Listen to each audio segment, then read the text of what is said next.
Alright, g'day, hi and welcome. Okay, it's getting a little bit late in the day. It's a Sunday. I've got basically go check my traps. Gotta finish up that otter and get my ammo out. And hang on, I just gotta get this all settled. We need, we don't want to take three. Three's good. Three's good. In my hands, we can load. Alrighty. So, anyway, so I got to finish my otter. I've got to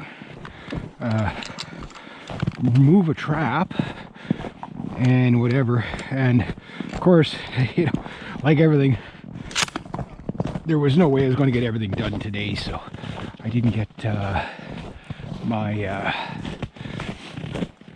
wolf snares in line. I got my call just in case. I got my range finder, and I got, oh, I can't reach it. I got my cottontail in there. Call. So if I have to leave a really soulful distress call, I got my. He's upside down, but you get the idea. And it's gonna be quiet just in case there's something back here. So. Oh, I'm moving along, crunching along. I still got to finish my otter, so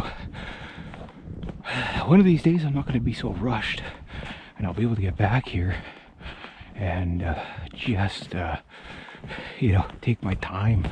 But I'm going to do that in the morning. It's not the evening right now. It's only about 1:45 in the afternoon, but evening's like 2 hours away. I'm just gonna scope down that way. Just in case. I'm going to try something. I'm going to go up to a 10 power.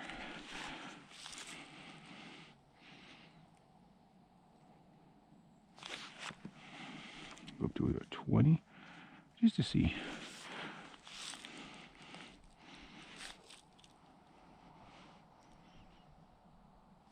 Is a bit too much. 18. 19 is just a bit too much. 16. 16 is not bad. I think 12 would be the magic number. We'll go to 14.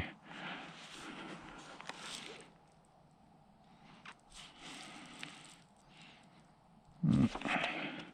12 it is. It's to get the proper eye relief.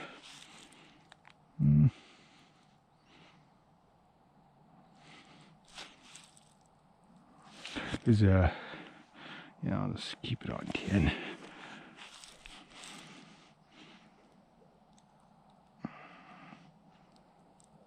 Ten's just about perfect. The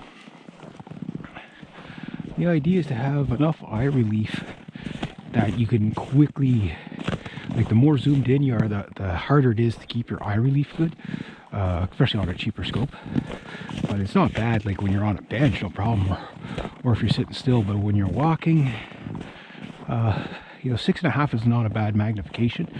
But because your focal lengths start getting long after about 12, you really start to lose your field of view, and that's why, like, you know, your 3 to 9 is pretty unbeatable. But anyway, in other news that I got is that I was talking to one of the young lads, and he's always hunting and stuff like that. And, he hunted with a 308 forever and a day, but apparently 308 wasn't enough, so he went up to the 300 Win Mag.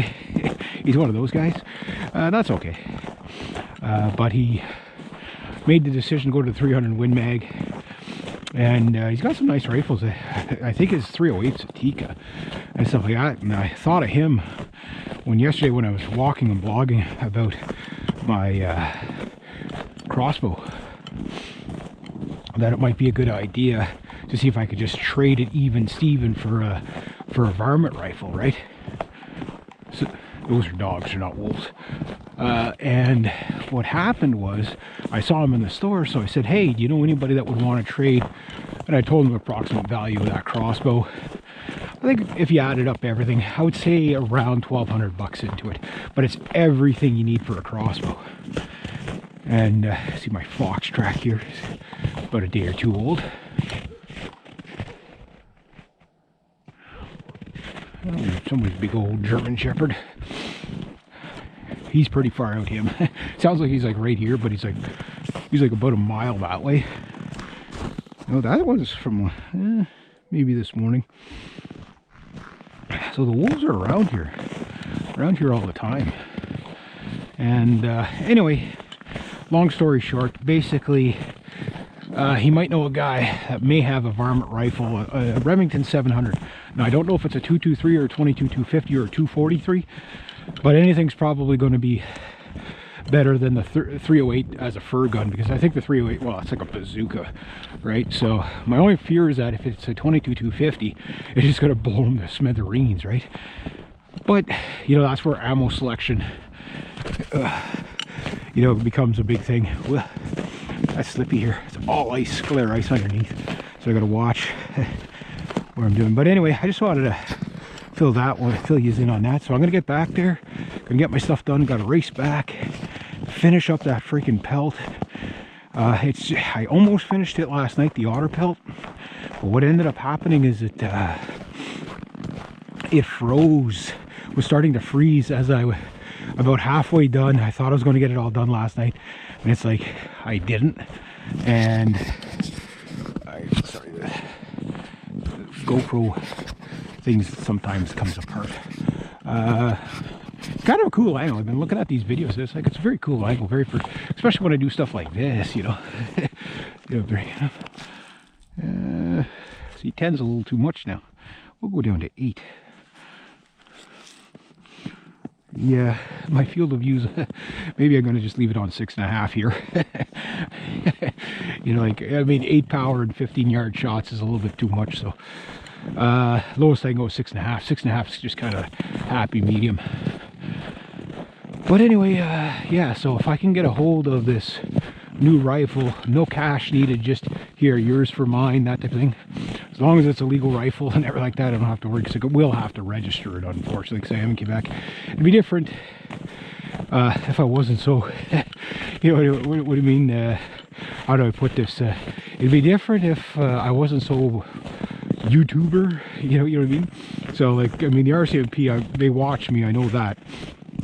Maybe not all the time, but a few years back, I know I was on their list. So, for making a video about finding the free man, you know, the free man on the land thing. So to them, that makes you a terrorist, right? So you can't even discuss things nowadays. Like, and that was, you know, that's from 2012. So I'm pretty sure I'm probably still on that list. Not that I've ever done any criminal activity or anything like that, or do I endorse it. It's just, we live in a police state everywhere, right? So in the West, so, and it's getting worse. So obviously, if I showed up on the channel with a rifle that wasn't registered, they're gonna know right away, and I'll just get this magic visit. I'm sure that's what they do to people. So bottom line is, legal beagle, comply with the rules. Yes, they suck. I'll bitch and whine about it, but you know, that's the way I got to do it. So, but if I get a good varmint all-weather rifle out of it, then as long as it's a little bit lighter than this. If it's not lighter than this, I don't know, because but then again, the caliber could be, like, I don't want a target rifle, I want a hunting rifle. I don't need a dual purpose. This can be my target rifle, which I prefer 308 for target anyway, over like the lighter calibers.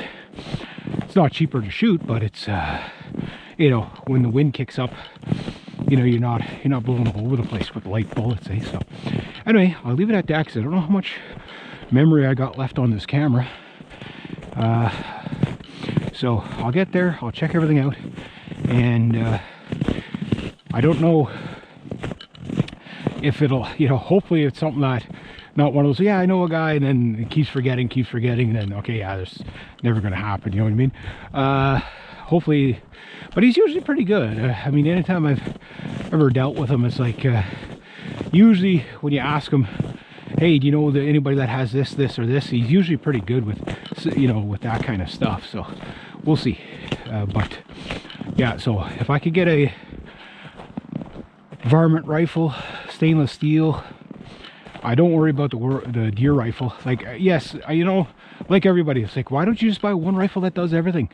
If that was doable, you know, if that was doable, you know, this is the caliber that does it already, is the 308. That's about the only thing that you can go down to 100 grain bullet if you can still find them, and up to as big as a 250 grain bullet, like, and everything in between. Like, it's crazy reloadable that way. But it's, I like tool to the job too, where you got a specialty varmint caliber. And around here, no, hardly anybody shoots varmint rifles around here, because, you know, it's not as big as deer hunting and moose hunting, but it is getting more.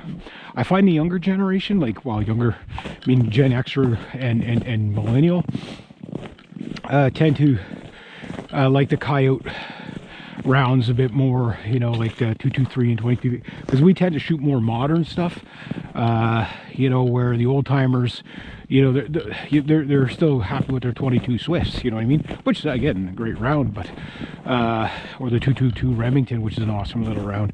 But they do it like they don't see any need to hunt wolves or coyotes because they're not going to eat them, right? So